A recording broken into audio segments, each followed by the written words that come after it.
Kalau kita mati untuk rakyat kita, itu kehormatan, saudara-saudara. Bapak Presiden Prabowo Subianto menyatakan kalau kita MATI untuk rakyat kita, itu suatu kehormatan untuk kita. Itulah ungkapan dari Bapak Presiden Prabowo Subianto sebagai orang nomor 1 di negeri ini. Aliansi Mahasiswa dan Masyarakat Kalimantan Timur tidak meminta agar supaya Bapak Rudi Mas'ud dihukum MATI. Tidak. Akan tetapi mereka sebagai warga negara Indonesia, mereka menuntut keadilan. Pada saat ini mereka menuntut kepada pemerintahnya, kepada gubernurnya, menuntut 3 tuntutan untuk segera dikabulkan. Baik teman-teman, sebelum kita melihat bagaimana tanggapan teman-teman kita terkait dengan tanggapan Bapak Rudi Mas'ud setelah acara aksi 21 April kemarin, kita akan menyimak terlebih dahulu bagaimana Bapak Presiden Prabowo Subianto yang begitu mencintai rakyat Indonesia. Mudah-mudahan ini bukan hanya sekedar polesan di bibir saja, tetapi ini benar-benar keluar dari lubuk hatinya sehingga rakyat bisa benar-benar merasakan keadilan. Mari kita simak. Kalau kita mati untuk rakyat kita, itu kehormatan, saudara-saudara. Mendengar orasi Bapak Presiden Prabowo Subianto sebagai Jenderal TNI ya, sangat nikmat di telinga. Kalau kita mati untuk rakyat kita, maka itu adalah suatu kehormatan luar biasa ya. Kalau saja seluruh pejabat di negeri ini memiliki pemikiran seperti Bapak Presiden Prabowo Subianto, niscaya tidak akan ada rakyat Indonesia yang menderita lagi, harus capek-capek mengadakan aksi lagi seperti kemarin di Kalimantan Timur. Baik, sekarang kita akan menyimak bagaimana teman-teman kita kembali mengomentari terkait aksi 21 kemarin di Kalimantan Timur. Silakan. Warga, sini dah ngumpul. Ada seorang pemimpin daerah yang sedang membuat video klarifikasi, video tanggapan terkait setelah aksi demo besar-besaran kemarin tanggal 21 April 2026. Sampai disedih-sedihin itu muka, sampai dimelas-melasin itu wajah, sampai didramatisir itu musik pengiring video. Ya Tuhan. Harusnya Pak, Bapak ngomong kayak begitu tuh kemarin ketika aksi tersebut berjalan. Bapak turun, keluar, temui masyarakat Bapak. Dengarkan aspirasi-aspirasinya, sekaligus berikan solusinya. Ya mungkin kepengenan mereka malu keluar kali Pak ya, mundur dari kursi tersebut. Mungkin itu ya kan? Bukan malah membuat videonya di ruangan ber-AC lagi. Alah enak banget ya. Udah gitu ngomong katanya warga, demonya juga katanya alhamdulillah berjalan kondusif. Kondusif bagi lu, ya kan? Orang lu mantau demo di atas gedung di lantai berapa itu di ruangan ber-AC. Seolah-olah lu sedang menikmati atraksi dari mereka para masyarakat Kalimantan Timur. Sekalinya keluar turun dari gedung kantornya ketika masyarakat demo udah pada pulang. Yah elah Pak kirain empot teh nyali Bapak tuh segede anggaran yang udah Bapak keluarkan untuk kepentingan pribadi Bapak, untuk menjaga marwahnya seorang gubernur Kalimantan Timur, ya kan? Lah ternyata geringan nyalinya segitu doang, kagak berani nemuin para aksi demo tersebut. Badan doang tinggi gede, geringan kicep-kicep juga, giliran udah dikepung masyarakat mah. Masyarakat juga kagak bakalan demo Pak kalau Bapak kerjanya bener amanah. Ya kan? Bukan memperkaya diri, bukan menyenangkan diri. Oh ya Pak lupa, kenapa itu Noni Belanda kagak diajak buat klarifikasi juga? Kan lumayan Pak buat pajangan Bapak di samping Bapak, sambil pura-pura nangis juga, mengelap air mata pakai kanebo. Ngapa? Apa jangan-jangan Noni Belandanya lagi main di kuburan Jeruk Purut ya? Atau lagi main di Lawang Sewu, daerah Jawa? Ajak Pak, ajak, lumayan. Ya kan? Pajangan di sebelah Bapak. Biar terlihat keren gitu. Kalau Bapak memiliki istri seorang Noni Belanda. Ya kan? Udah. Gubernur Kalimantan Timur Rudi Mas'ud setelah terjadi kemarin demo berdarah 21 April dibalas dengan sebuah video, yaitu sebuah ucapan terima kasih kepada seluruh mahasiswa, organisasi masyarakat, dan seluruh aktivis yang terlibat dalam demo tersebut. Dan statementnya adalah masukannya sangat berkelas, aspirasinya sangat berkelas. Sangat tidak nyambung dengan apa yang diaspirasikan. Karena kan yang diaspirasikan adalah mengenai kenapa membeli mobil dinas seharga 8,5 miliar yang tidak perlu. Terus juga renovasi rumah dinas seharga 28 miliar. Ini kan pada saat jalan masih banyak yang rusak, terus juga warga masih banyak yang belum sejahtera di Kaltim.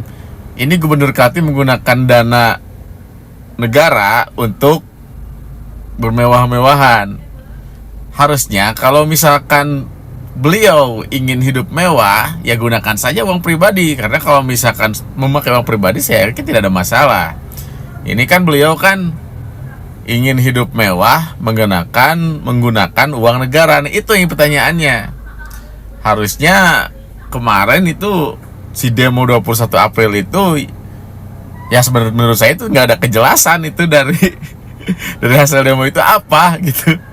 Karena memang kan si Rudy Masud ini nggak menemui para pendemo ya, malah istilahnya ada kegiatan keagamaan atau apa ya kalau misalkan di berita yang beredar. Intinya seperti itulah Pak. Mohon untuk kedepannya jika Bapak ingin hidup mewah, gunakan dana pribadi, jangan gunakan dana negara. Katanya pemimpin adalah pelayan rakyat. Tapi pelayan macam apa yang butuh Range Rover seharga 8,5 miliar untuk berangkat kerja?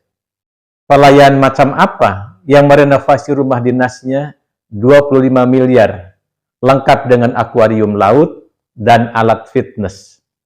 Karena rupanya pemimpin rakyat itu melelahkan secara fisik. 2.000 orang datang ke Samarinda, bukan untuk pesta, bukan untuk jalan-jalan. Mereka datang mengetuk pintu kantor pemimpinnya secara harfiah. Gubernurnya ada di dalam. Kapolda sendiri yang mengkonfirmasi, tetapi pintunya dikunci. Lalu malam itu setelah water cannon membubarkan yang tersisa, sang gubernur keluar, berjalan, dikawal, kepala lurus ke depan, mulutnya rapat. Tidak ada satu kata pun. Rousseau pernah bilang, ketika pemimpin melupakan kehendak rakyat, rakyat berhak menuntutnya kembali. Tapi Rousseau sudah lama mati, dan agaknya suratnya tidak pernah sampai ke Jalan Gajah Mada, Samarinda. Dan yang lucu, atau mungkin juga menyedihkan, bukan demonya, bukan ricuhnya, bukan batu yang melayangnya. Yang paling keras justru adalah diamnya itu. Diam 1000 bahasa. Diam seorang gubernur yang berjalan pergi. Seolah-olah 2.000 warganya tidak lebih dari hujan yang akan reda sendiri. Selamat menikmati akuariumnya, Pak. Kantor Gubernur Kaltim nih, lu lihat ya, banyak kawat berdurinya, ya udah tajam-tajam, melingkar-lingkar, panjang mengelilingi kantornya. Lu bayangin guys, lu bayangin, ya. Ini rakyat mau datang, mau ketemu sama gubernurnya, ya, mau menyampaikan aspirasi, tapi disambut oleh kawat berduri yang begini panjang. Ya, bukan cuma dananya aja yang fantastis bikin kayak gini. Cuma kenapa pertanyaannya kita tuh harus dibatasi dengan kayak begini gitu loh? Kan rakyat mau ketemu. Kan lu kan pemimpinnya masyarakat Kaltim. Terus kenapa lu harus kasih kawat berduri segini panjang gitu loh? Dan gue dengar juga lu nggak mau nemuin masyarakatnya. Itu yang bikin masyarakat jadi geram.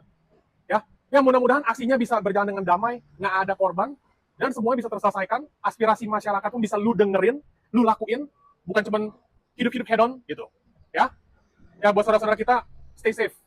Ya, jangan anarkis dan terus berjuang.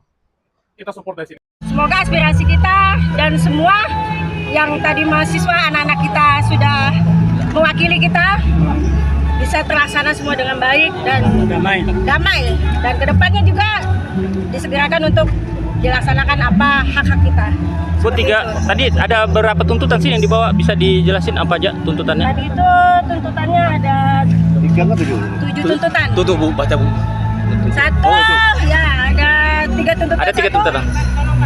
Mengaudit seluruh kebijakan Pemprov Kaltim. Kedua, stop praktek di Kaltim KKN.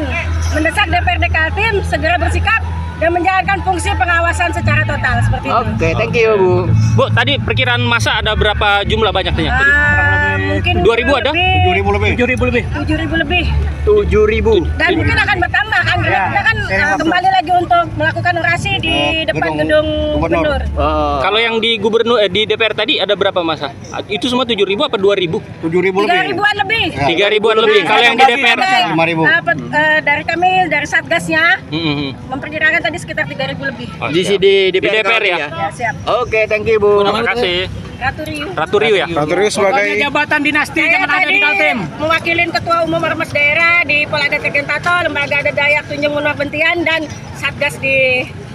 Mending diem atau bacain berita. Kali ini beritanya datang dari Kalimantan, daerah yang banyak diperbincangkan karena gubernurnya yang agak kelewatan.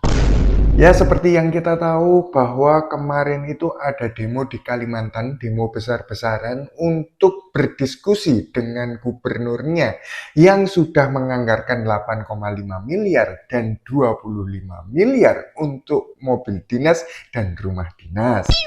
Headline beritanya adalah tak temui masa, Gubernur Kaltim ucapkan terima kasih. Masukannya sangat berkelas. Infonya aja sih, puluhan ribu pendemonstran yang datang ke kantor gubernur itu ricuh. Dan akhirnya tidak ditemui oleh Bapak Rudi Masud. Cuman ricuhnya ini gara-gara Bapak Rudi nggak muncul-muncul. Alhasil ya ricuh. Harusnya kan Bapak muncul. Kok munculnya setelah demo? Terus bilang ucapan terima kasih. Maksudnya gimana tuh? Zam. Persiapannya aja kuat ya. Mulai dari pakar, terus habis gitu doa dan istighosah. Katanya tetap ngantor. Nggak ditemuin. Oke lah, kita langsung aja ke komentar kalian terkait berita ini. Oke, komentar pertama. Heleh, di mulut aja bilangnya masukan berkelas, aslinya cuman masuk kuping kanan, keluar kuping kiri. Diperjelas gitu dong. Next ya. Pas bubar baru nongol. Kata orang Jawa sih, star menang carry. Lanjut ya. Petenang-petenteng padahal pakai uang rakyat. Astagfirullah. Lanjut ya. Demi menjaga marwah, mending mengundurkan diri secara terhormat. Kalau kataku sih ini the real menjaga marwah kalau sampai dilakukan. Terakhir ya, cupu gubernurnya nggak berani keluar, giliran dibandingin sama gubernur Jabar. Kesel, marah, emosi, gak terima. Namanya orang mah kalau dibanding-bandingin juga nggak suka sih. Oke, jadi gitu kawan-kawan berita kali ini. Kalau menurut kalian gimana? Tuliskan komentar kalian ke kolom komentar. Yang ingin like silahkan, yang mau follow juga boleh. Yang mau share gak usah, gak penting. Dan terima kasih sudah menonton. Dan terima kasih juga, kritikan kalian sangat berkelas. Erek Gubernur Kalimantan Timur didemo oleh rakyatnya, ya. Ya, begitulah. Padahal yang milih itu juga rakyatnya. Jadi ya memang rakyat berhak untuk ya protes ketika memang tidak ada perbaikan, tidak amanah. Karena kemarin itu ya gubernurnya itu ada pengadaan mobil berapa miliar, rumah dinas perbaikan berapa miliar. Sementara infrastrukturnya itu ya masih belum benar gitu. Rakyat milih kan harapannya supaya daerahnya maju, kesejahteraan rakyat juga lebih baik, infrastruktur lebih baik, bukan malah bikin gebrakan dengan pengadaan mobil dinas, terus kemudian perbaikan rumah dinas. Ini kejadiannya sama kayak kepala daerah atau bupati Pati ya, yang rakyatnya demo dan akhirnya bupati tersebut kena KPK lah karena korupsi ya. Ya kalau menjadi seorang pemimpin kepala daerah itu ya memang harus amanah. Harusnya ya ketika kampanye kan itu ada tuh kayak promosi gitu, promosi. Nanti kalau milih aku bakalan begini-begini, nanti kalau aku jadi kepala daerah bakalan begini-begini. Nah, itu sudah ditepati belum gitu loh, jangan janji-janji manis doang. Yang akhirnya rakyat milih begitu kepilih terus nggak ada perbaikan. Nggak ada, ya tetap gitu-gitu aja, malah mungkin jalan rusak atau kesejahteraan rakyat itu nggak meningkat, marah lah. Ya kalau udah marah, ya gimana, ini negara demokrasi kok, rakyat ya berhak sih untuk demo atau meminta lengser, meminta pertanggungjawaban, itu berhak sih rakyat seperti itu. Jangan bikin keputusan atau bikin acara lah kayak gitu. Pengadaan mobil dinas yang miliar-miliar, perbaikan rumah dinas yang miliar-miliar. Marahlah, rakyat berhak mempertanyakan kemana pajak itu yang sudah dibayar oleh rakyat, di penggunaannya untuk apa, itu berhak gitu loh, berhak tahu sih ya rakyat. Jadi kalau rakyat bayar pajak untuk pengadaan mobil dinas atau kemudian perbaikan mobil dinas yang nilainya sangat fantastis, ya pasti rakyat akan marah. Jadi buat kepala daerah, ya pesannya ya, karena dipilih oleh rakyat, ya harus amanah. Jangan sibuk ngurusin kepentingan dirinya sendiri begitu. Itulah teman-teman tanggapan dari berbagai macam masyarakat terkait dengan sikap Bapak Rudi Masud menyikapi aksi 21 April kemarin. Sangat disayangkan ya, beliau mengeluarkan statement seperti itu setelah acara selesai. Baik, sekarang kita akan menyimak bagaimana Kang Deddy Mulyadi menemui warganya di sekitaran Gedung Sate Bandung, dan beliau mengadakan bersih-bersih dan rapih-rapih. Bahkan sampai ada jemuran kasur yang masih dijemur, dan beliau pun asik tidur di jemuran kasur tersebut. Kita simak. Ini kita. Ini Pak batas ini. Ini punya siapa ini? Ini punya siapa? LH. Ini yang dari warga, Pak. Oh, LH Kota Bandung. Apa wilayah Coblong? Udah siapin itu kontak itu PSDA, LH, truk kita kan ada banyak. LH aja ya Pak. Truk kita di mana truk? Udah angkut semua yang ini semua angkut hari ini harus beres. Nggak punya duit, pinjam ke saya. LH semua. Bisbun. Dikirimin langsung ke itu ke Sarimuti. Habis itu nggak boleh lagi dia parkir sampah di sini. Boy. Semua diangkut truknya. Ini kayak di LH Kota Bandungnya nggak diangkut. Udah. Ya, jadi sama kita aja kata Bapak. Iya. Di sana ada monumen perjuangan, di sini ada monumen persampahan. Ibu kota Priangan. Nah.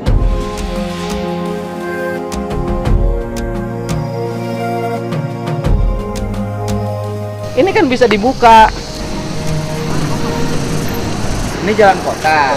Berarti kan ini jalan ini rata-rata orang menuju mana saja. Ini masuk ke Pak, nanti ke Jalan Surapati yang tadi depan Gedung Sate. Ya, Kan muter.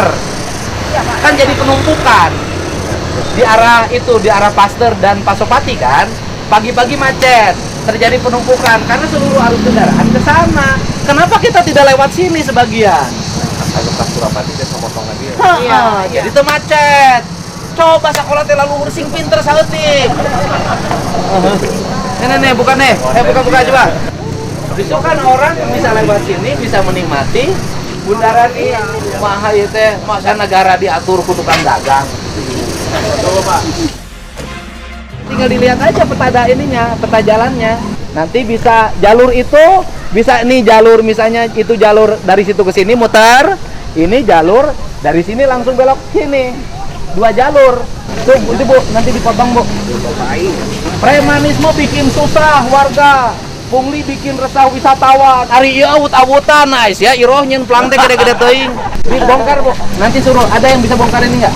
Bongkar bikin tanamin pohon yang tinggal tanam pohon lame ya. Ya Allah ya Robi, Bu Sekar. Gusti, Bu Sekar ieu teh pamarentah, Bu Sekar. Ieu teh pamarentah, Bu Sekar. Ieu teh ibu kota Priangan. Oke, kalau luput, Pak. Pak Sukar ya.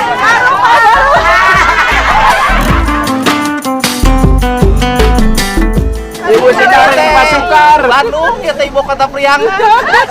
Moe kasur di taman. Tapi kaki ya pamarentah ampun. Mereka kontrol. Baseuh eta Pak, nah ngagoler. Aduh ya Allah. Angkat.